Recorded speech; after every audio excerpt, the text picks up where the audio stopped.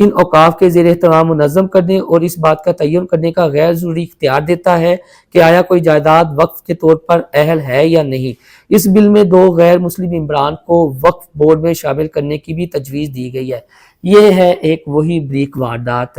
جو پاکستان میں بھی ڈالنے کی کوشش کی گئی تھی کہ جب یہ یہاں پر ریلیجیس ہارمونی کے حوالے سے ایک کمیٹی بنائی گئی تھی، اور جہاں پر یہ کہا گیا تھا، اور کمیٹی اور کمیشن میں یہ کہا گیا تھا جی کہ اس کا ممبر ایک قادیانی بھی ہوگا، تو پاکستان میں بڑا طوفان اٹھا تھا جب یہ عمران خان کی حکومت تھی۔ ہر دور حکومت میں اس طرح کی بریک واردات ڈالنے کی کوشش کی جاتی ہے، تو یہی واردات اب یہ جو وقف املاک کا متنازع بل ہے بھارت نے پاس کیا ان کی پارلیمنٹ میں، تو یہ بریک واردات ہے جی کہ 2 جو غیر مسلم ہیں وہ اس بورڈ میں شامل ہوں گے یا اس کے ممبران ہوں گے۔ ایک تو یہ بتایا جا رہا ہے کہ سکھ کمیونٹی سے ہوگا، اور دوسرا بتایا جا رہا ہے کہ قادیانی لابی سے ہوگا۔ تو اس وجہ سے اب یہ کہا جا رہا ہے کہ اس سے نہ صرف عقائد کو خطرہ ہے بلکہ اس بہت بڑا تنازع بھی بھارت میں کھڑا ہو سکتا ہے، اس لیے مسلمان اس کی کھل کر مخالفت کر رہے ہیں اور اس کو جو بل ہے اسے متنازع کہا جا رہا ہے۔ ایک دفعہ پھر میں تھوڑا سا ریپیٹ کر دوں کہ بی بی سی نے جو سٹوری دی ہے کہ جو ان کا ایوان زرعی ہے جو پارلیمنٹ ہے اس نے ایک متنازع بل منظور کیا ہے، اب یہ ایوان بالا ان کے سینٹ میں جائے گا، سینٹ سے منظوری کے بعد یہ صدر کے پاس جائے گا اور صدر دستخط کر دیں گی تو یہ متنازع بل منظور ہو جائے گا۔ اور جو ہندتوا کے پرچارک ہے، مودی ہے، بی جے پی ہے، وہ تو مسلسل مسلم کشی پر اترے ہوئے ہیں، تو اب یہ ان کا ایک اقدام ہے اور اپنی فلموں کے ذریعے بھی وہ جو انڈکٹ کریں ہیں اپنا ایجنڈا وہ یہی ہے، جس طرح میں نے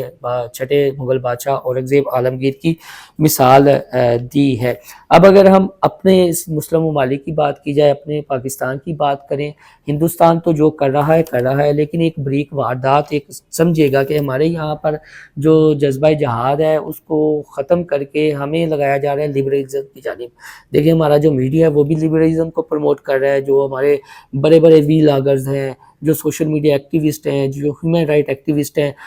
وہ بھی جہاں پر ظلم و زیادتی ہوتی ہے وہاں پر کھل کر مذمت نہیں کرتے، بات نہیں کرتے، اور جو لبرلزم کی بات ہوتی ہے تو وہ بھی کھل کھلا کے سامنے آ جاتے ہیں۔ اب اگر آپ تھوڑا سا انڈیا کا ڈیٹا نکالیں کہ جو RSS کے رضاکار وہاں پر بھرتی ہو رہے ہیں مسلسل، یعنی ان کی ایک پیرالل ہندتوا مائنڈ سیٹ کی ایک فوج تیار ہو رہی ہے، اور بتایا یہ جا رہا ہے کہ وہ جو نئی بھرتیاں ہو رہی ہیں اس میں ایک بھی خاتون رضاکار شامل نہیں ہے۔ یہ ایک بڑا بنیادی نقطہ ہے سمجھنے والا کہ اس میں ایک بھی خاتون رضاکار شامل نہیں ہے، یعنی ہندتوا کی پرچارک، بلکہ سارے وہاں پر اس میں مرد بھرتی وہ کر رہے ہیں، نوجوان لڑکے۔ اور اگر پاکستان کی بات کی جائے، اپنی بیوروکریسی دیکھ لیں، دیگر شعبہ جات دیکھ لیں، تو دھڑا دھڑ یہاں پر خواتین کو پروموٹ کیا جا رہا ہے۔ تو ایک بنیادی سوال یہاں پر یہ پیدا ہوتا ہے کہ آیا بارڈرز پر جا کر ان خواتین نے جنگ لڑنی ہے، اور کیا یہ جو غیر معمولی حالات پیدا ہوتے ہیں تو کیا وہ اس کو قابو میں کر سکتی ہیں؟ یہ ایک بنیادی فرق ہے جو سمجھنے کا ہے۔ اور ہمارے یہاں پر جو پالیسی ساز ہیں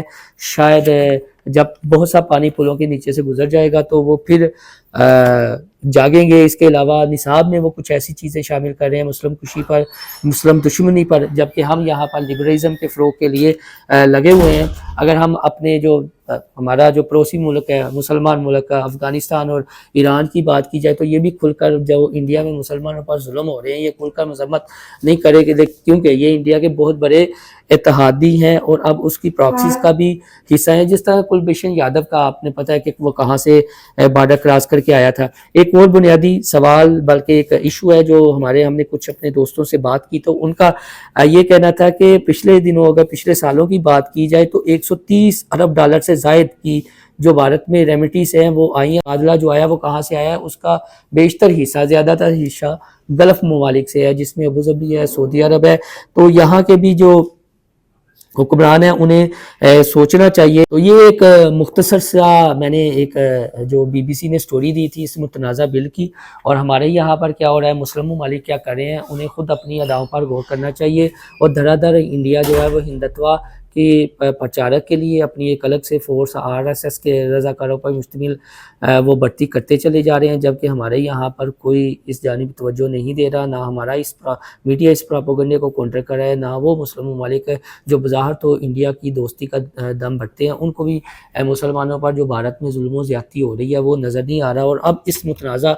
بل کے بعد جو وہاں پر مسلمانوں کے ساتھ کہا جا رہا ہے ان کی اربوں ڈالر کی جو جائیدادیں ہیں وہ ضبط ہو سکتی ہیں، یعنی ان کو ضبط کیا جا سکتا ہے، اور وہاں پر پھر وہی جو بابری مسجد والا منظر ہوا تھا کہ وہاں پر انہوں نے پھر مندر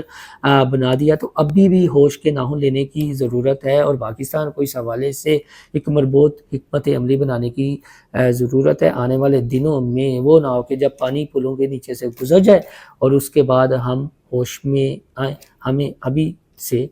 کچھ پریکاشنری میجرز لے لینے چاہیے۔ اللہ حافظ۔